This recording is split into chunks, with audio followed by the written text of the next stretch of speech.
siang, Pak. Selamat siang. Apa kabar, Pak? Perkenalkan, nama saya Marsha. Yang kemarin sudah janjian sama Bapak. Oh, kabar baik, Alhamdulillah. Salam kenal, Marsha. Panggil aja saya Pak Raza. Iya, iya, iya. Bapak ingat kok, kemarin kamu yang chat Bapak dan ingin melakukan konseling kan dengan Bapak? Hehehe, iya, Pak. Maaf sebelumnya mengganggu waktu Bapak. Nggak apa-apa. Itu juga udah tugas dan kerja Bapak di sini kan, memang untuk melayani konseling. Toh kemarin kita juga udah janjian jamnya, jam segini, pasti Bapak juga udah meluangkan waktu buat konseling. Iya juga ya, Pak. Baik. Apa namanya? Sebelumnya, apakah Marsha udah pernah melakukan konseling? Hmm, belum sih, Pak.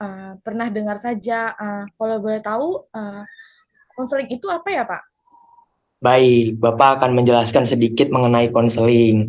Jadi, konseling itu adalah proses pemberian bantuan oleh konselor, yaitu Bapak di sini menjadi konselor dan kamu menjadi konseli, yaitu kamu. Di dalam konseling ini dilandasi yang namanya asas kerahasiaan. Bapak di sini nggak akan menceritakan masalahmu kok, tenang aja kepada siapa-siapa gitu. Bapak nggak bakal bocor, jadi keamanannya terjamin. Lalu kamu di sini juga bisa menceritakan masalahmu dan jangan takut atau malu bercerita karena dalam konseling ini sudah dilandasi dengan asas-asas yang sudah diterapkan serta dalam praktek cyber counseling ini. Ini namanya, kalau di dalam Zoom ini namanya cyber counseling, Marsha. Jadi konseling itu kamu harus menghidupkan kamera kamu selama proses konseling berlangsung. Konseling juga kamu mencari tempat yang nyaman gitu, nggak terhindar dari kebisingan gitu. Nah, ini kamu udah di dalam kamar, berarti kamu udah merasa nyaman. Apakah bisa dipahami, Marsha? Paham, Pak. Bagus. Sebelum kita mulai sesi konselingnya, Bapak ingin mengetahui nih, ada nggak sih harapan Marsha gitu setelah melakukan konseling ini berlangsung? Eh, saya pengen banget, Pak, berubah. Saya lelah jadi orang yang nggak punya harga diri dan kepercayaan diri. Saya harap dengannya ada konseling ini bisa menemukan jalan keluarnya atas permasalahan saya alami ini loh, Pak. Begitu. Oke, Bapak paham. So, sekarang Marsha enjoy aja, nggak usah tegang, bikin diri kamu senyaman mungkin. Mari kita mulai konseling hari ini. Oke deh, Pak. Apa sudah siap? Hmm, siap, Pak. Baik, sekarang boleh kamu ceritakan, adakah masalah yang mengganggumu akhir-akhir ini? Eh, jadi tuh saya ini lagi nggak percaya diri. Saya juga nggak tahu gimana melanjutkan hidup karena eh, saya sudah banyak merendahkan diri saya, Pak. Begitu. Rendah diri? Iya, Pak. Sekarang saya menjadi ragu dengan diri saya hingga sulit untuk melanjutkan hidup saya. Dan bahkan saya menolak suatu pekerjaan mitra senior dikarenakan saya merasa nggak pantas, serta pikiran saya penuh dengan masalah yang membuat rasa rendah diri itu selalu muncul, Pak. Oke, baik, baik. Bapak paham. Bapak ingin tahu apa yang berbeda saat-saat ketika kamu belum mengalami yang namanya rendah diri itu. Hmm, sebelum saya merasa rendah diri seperti ini, Pak, justru saya itu memiliki karakter yang bisa dibilang lebih positif gitu loh, Pak. Oh ya, seperti apa contohnya kalau boleh Bapak tahu? Gimana, Pak? Seperti apa contohnya kalau boleh Bapak tahu? Tadi kamu bilang kan kamu Oke, memiliki karakter yang bisa dibilang positif. oke baik, Pak. Saya tuh ya orangnya berani, memiliki tekad yang kuat, selalu ingin mencoba hal yang baru, terlepas dari rasa rendah diri saya, Pak. Nah, dan satu lagi itu, saya tuh senang bekerja di lingkup anak-anak itu loh, Pak. Wow, impresif, Marsa. Lalu ketika kamu sedang merasa rendah diri nih, ada nggak sih yang eh, bikin berbeda dengan diri kamu? Saya merasa nggak bisa ngelakuin apa-apa gitu loh, Pak. Seperti stuck di situ-situ saja. Nggak punya motivasi untuk ngelakuin sesuatu hal itu, Pak. Oke, baik. Sekarang eh, bisa bisa kamu lebih rincikan lagi hal yang mungkin terjadi nih apabila kamu tidak mengalami rendah diri gitu.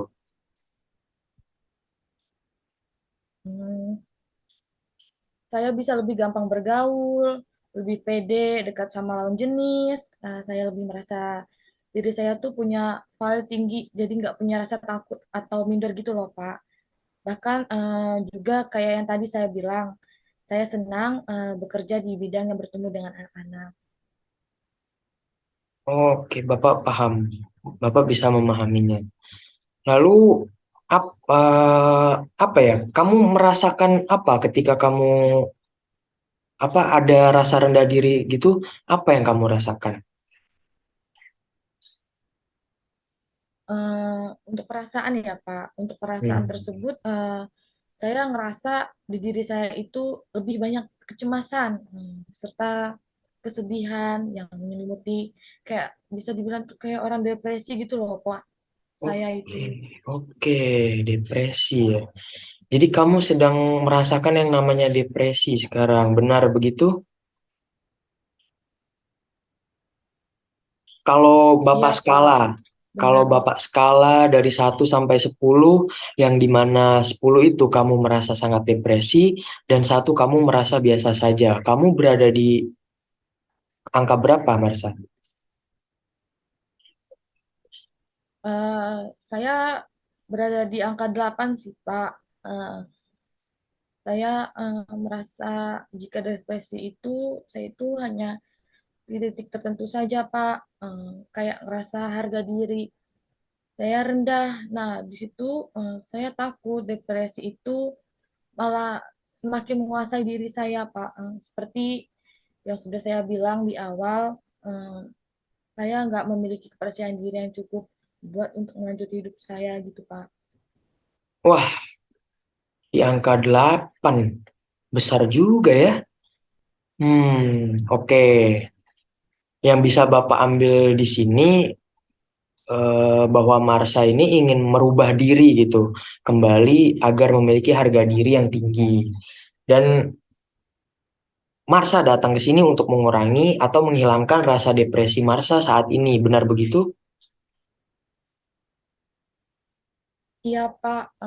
Saya ingin keluar dari situasi ini dan takutnya malah menjadi semakin buruk untuk diri saya. Bahkan sampai depresi tersebut yang menyelimuti diri saya secara penuh gitu loh, Pak. Baik. Bapak mengerti apa yang kamu rasakan, Marsha. Bapak ingin bertanya deh, bagaimana ketika kamu merasakan depresi tersebut, apakah itu merugikan kamu? Em, Ketika saya depresi itu, Pak, yang datang, yang saya rasakan itu, saya itu eh, nggak bisa beraktivitas normal, nggak punya harga diri, ya mau melakukan apa-apa saja saya itu takut, sampai di mana saya itu mengurungkan diri di rumah saja, Pak. Oke, oke. Jadi kamu ngerasa jadi nggak terganggu aktivitasmu ya. Berapa lama biasanya kamu berdiam diri di rumah gitu? Hingga mungkin perasaan apa ya, perasaan normal itu kembali lagi. Hmm, eh, 2-3 hari sih, Pak. 2 sampai 3 hari, baik. Sejak kapan sih kamu ngerasa tuh depresi, kamu ngerasa itu tuh depresi gitu? Sejak kapan? Eh, sejak di dunia kerja, Pak, masalah mulai berdatangan seperti asmara, finansial, eh, hingga pertemanan. Nah, itu hal-hal tersebut kadang-kadang mengganggu pikiran saya, Pak. Dan kadang menghambat saya, yang membuat saya berbeda dari sebelumnya. Oke, oke, baik. Bapak bisa memahami itu. Sebelumnya apa kamu pernah mencoba untuk keluar gitu, melawan rasa depresi itu? Iya, Pak, pernah saya mencobanya. Oke, kapan, dan gimana caranya kamu survive gitu, mencoba survive dari keadaan tersebut? Hmm, dengan cara saya bersenang-senang, jalan-jalan, lihat pantai, Pak. Ya, sekedar duduk-duduk di hamparan pasir putih dan menghirup udara. Lalu di situ sekalian saya foto-foto gitu loh, Pak. Iya, iya, iya, iya. Lalu apa dengan kamu berpergian ke pantai gitu, foto-foto tadi kamu melihat duduk di hamparan pasir putih, apakah hal itu dapat menghilangkan rasa depresimu? Hmm, Gimana ya, Pak? Itu tuh menurut saya hanya sementara saja. Oh, sementara ya. Baik, baik.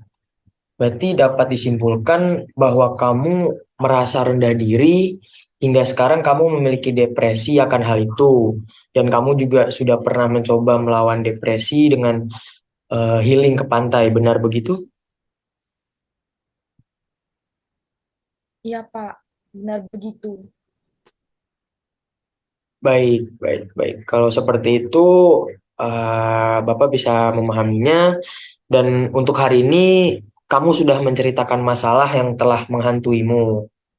Dan mungkin kita cukupkan dulu sesi konseling pertama kita hari ini. Saran Bapak untuk saat ini, ketika kamu nanti sedang merasa depresi lagi, lakukan hal yang membuat kamu senang gitu. Kontrol dulu agar bisa lebih tenang. Nanti pada sesi konseling berikutnya, barulah kita akan berfokus pada solusi dari masalah ini. Nah, sesi konseling berikutnya itu kita jadwalkan minggu depan. Apakah bisa, Marsa? Oh iya, Pak.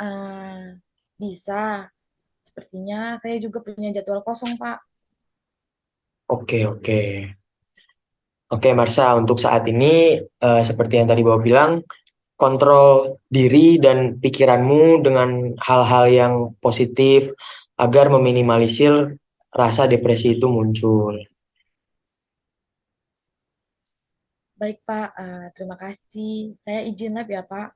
Oke, sama-sama, Marsa. Silahkan.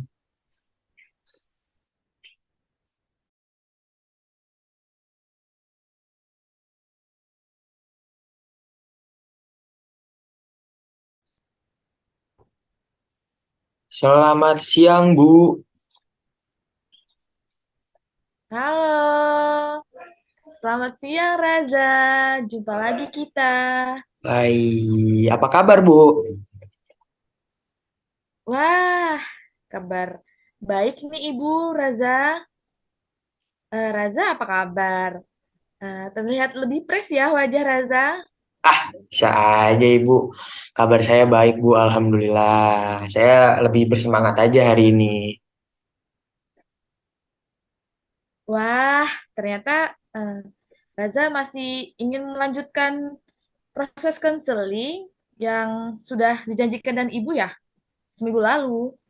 Iya dong, Bu. Walaupun ibu bilang wajah saya terlihat lebih fresh nih sekarang, tapi tetap aja kemarin kan masih gantung tuh.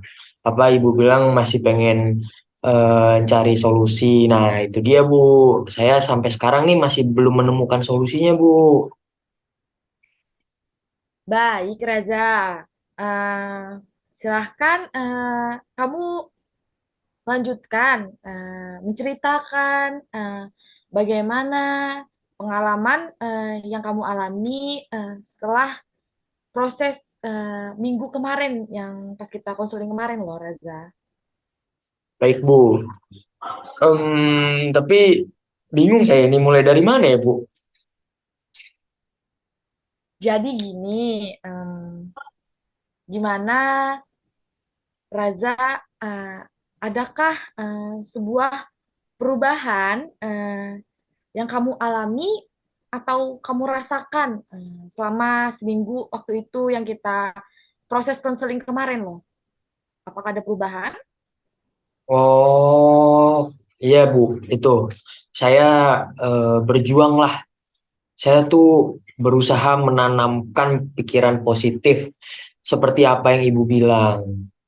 Tetapi saya tetap khawatir gitu tentang depresi saya ini gitu. Seperti apa yang saya bilang minggu lalu tuh saya juga takut mungkin suatu saat nanti tuh apa ya depresi ini tuh akan menghantui saya gitu dan saya terjebak di dalamnya. Baik, Ibu mengerti, Ibu memahami akan ketakutan serta kekhawatiran kamu. Nah, maka dari itu kita bersama-sama mencari jalan keluarnya, mencari solusinya atas yang kamu alami. Nah, misalkan saja bahwa keajaiban akan terjadi saat Raza tidur malam ini, ketika kamu bangun besok, masalah apa yang kamu sebutkan itu bakal hilang. Nah, apa yang kamu akan menjadi tanda-tanda bagi kamu sebuah keajaiban ini benar-benar terjadi dan bahwa masalah itu akan terselesaikan atau hilanglah masalah yang kamu alami itu. Oh iya juga ya Pak. Ya Bu ya.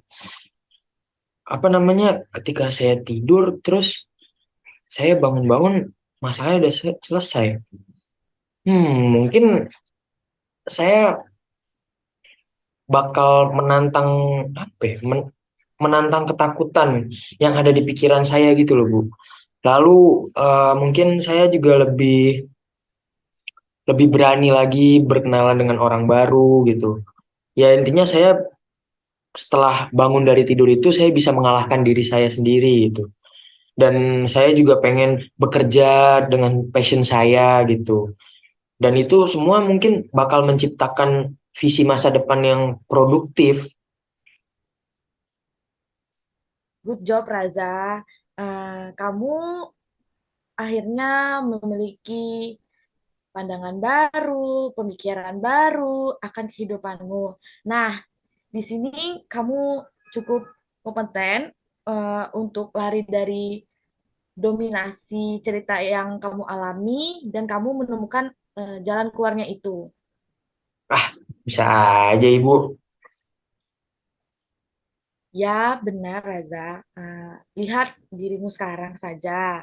Nah, siapa sangka kamu memiliki perubahan yang positif saat ini. Nah, coba kamu beritahu ke ibu siapa yang kamu kenal yang mungkin tidak terkejut mendengar perubahan kamu baru-baru ini. Dan apakah orang itu tahu tentang kamu yang akan menyebabkan dia tidak begitu terkejut gitu loh. Ngerti nggak, Raza? Oh ya, ya. Ada, kayaknya ada nih Bu. Kayaknya salah satu guru dia tuh awalnya mentor kerja saya gitu. Nah, dia itu percaya gitu bahwa saya nih emang memiliki kepercayaan yang rendah pada diri saya sendiri gitu. Mungkin dia yang ini. Eh, dan lihat dirimu yang sekarang ini loh, Raza. Dirimu kembali percaya diri. Bapak, maksudnya ibu. Ibu bangga dengan adanya sebuah kemajuan dalam diri kamu dengan adanya permasalahan yang kamu alami. Makasih ya Bu. Ini juga kan berkat bantuan Ibu. Oke, nah di sini ibu hanya menuntunmu menemukan sebuah jawaban yang sebenarnya sudah ada dan kamu hanya saja lupa untuk menaruhnya di mana. Perumpamannya seperti itu kira-kira sih, Raza, menurut Ibu. Iya juga ya, Bu. Oke, lalu adakah sebuah rencana untuk kedepannya tentang semua solusi yang ada kamu sebutkan dengan Ibu yang sudah kamu temukan sama ini? Hmm, saya saya punya rencana sih ke depannya. Kayak saya bakal memutus hubungan kerja dengan yang kemarin itu, Bu. Jadi saya apa ya, pengen lebih hidup secara kreatif gitu dan penuh warna lah. Saya pengen pengen banget gitu kerja sukarela dengan anak-anak. Ya itu kan yang ibu tahu lah, itu passion saya banget gitu kerja sama anak-anak. Dan saya juga pengen apa ya, berkenalan lagi dengan orang baru ya kan, pengen apa, kenalan sama lawan jenis gitu. Hubungan apa, romansa saya pengen ada lagi gitu.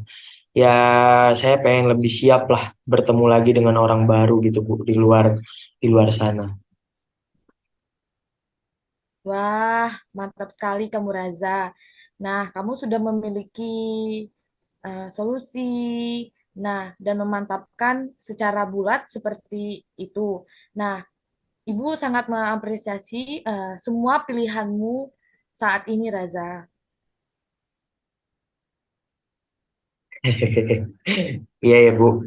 Mungkin dengan cara ini ternyata saya bisa sadar gitu, eh, menemukan solusi dari masalah saya sendiri. Baik, Raza. Nah, mari kita lakukan sebuah skala kembali yang dimana kamu pertama kali datang di ruang Zoom ini bersama ibu dengan rasa depresi, rendah diri, kamu memilih di angka 8. Nah, apabila di skala lagi dari 1 sampai 10 nih, di mana 10 kamu merasa sangat depresi dan angka satunya kamu biasa saja. Bukan begitu? Oh ya, Bu, untuk saat ini ya saya udah berada di angka 3 sih, Bu. Wah, keren. Perubahan yang sangat drastis ya dari dirimu, Raza. Ini yang saya sangat mengapresiasikan. Sekali lagi, kamu good job. Kamu hebat loh, Raza. Bisa keluar dari permasalahan ini. Iya, Pak. Ya, Bu, terima kasih sudah banyak menuntun saya. Baiklah, Raza. Nah, tibalah kita di akhir konseling ini.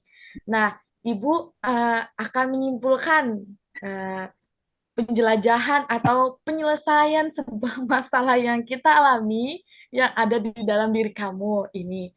Selama kita melakukan proses konsul, apakah kamu siap? Siap, Bu. Baik, Raza. Apakah kamu siap mendengarnya? Aduh, colok, Bu, mata saya, Bu. Bentar, Bu. Aduh, siap banget, Bu. Oke. Pertama kali kamu datang dengan perasaan rendah diri dan rasa depresi yang menghantui. Kemudian dilakukan peskalaan ya tadi. Juga kamu cukup merasa depresi. Nah, dan ketika kamu sudah menceritakan semua yang kamu alami sedikit lebih lega. Lalu di pertemuan berikutnya kamu lebih banyak berubah dengan sebuah pola pikir kamu. Hingga saat ini serta menemukan solusi untuk masalahmu sendiri. Nah, Ibu juga melakukan peskalaan kembali dan kamu berada di angka 3.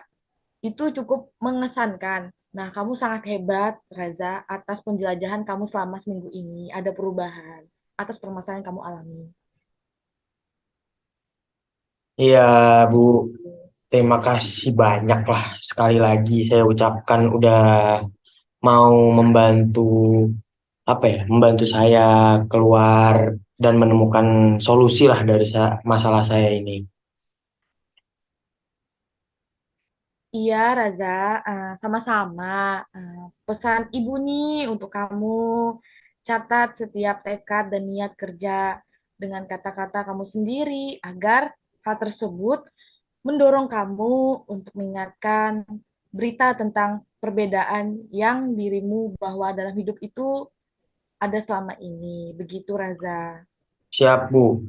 Saya akan ya berusaha lah menuliskan ulang setiap cerita gitu agar menjadi pengingat bahwa perjalanan hidup saya ini pernah seperti ini gitu, pernah jatuh, nanti ketika bangun saya bakal tulis jadi sebuah cerita kayak jadi penuh warna aja gitu, Bu. Wah, wah, wah, bagus, bagus. Nah, oke, tidak terasa ya, konseling kita ini mau kita cukupkan untuk hari ini ya, Reza. Dan kamu jangan sungkan, jangan malu. eh, Kalau ada sesuatu, jangan lupa diceritakan ke ibu. Kalau kamu butuh ibu, ibu akan ada dan kembali datangi kamu gitu. Oke, Begitu, Bu, Reza. siap, siap, siap, siap. Ya, saya berharap lah saya datang ke Ibu, tapi tidak dengan masalah lah gitu. Tapi dengan cerita-cerita bahagia yang sudah saya tuliskan tadi di setiap apa ya, pengalaman penjelajahan di hidup saya. Amin, Raza. Nanti di sini ibu mendoakan yang terbaik untuk kamu ya, Raza. Oke deh, Bu. Terima kasih doanya, doa yang baik-baik kembali kepada Ibu. Saya izin live Zoom-nya ya, Bu. Selamat siang. Sama-sama, Raza. Selamat siang.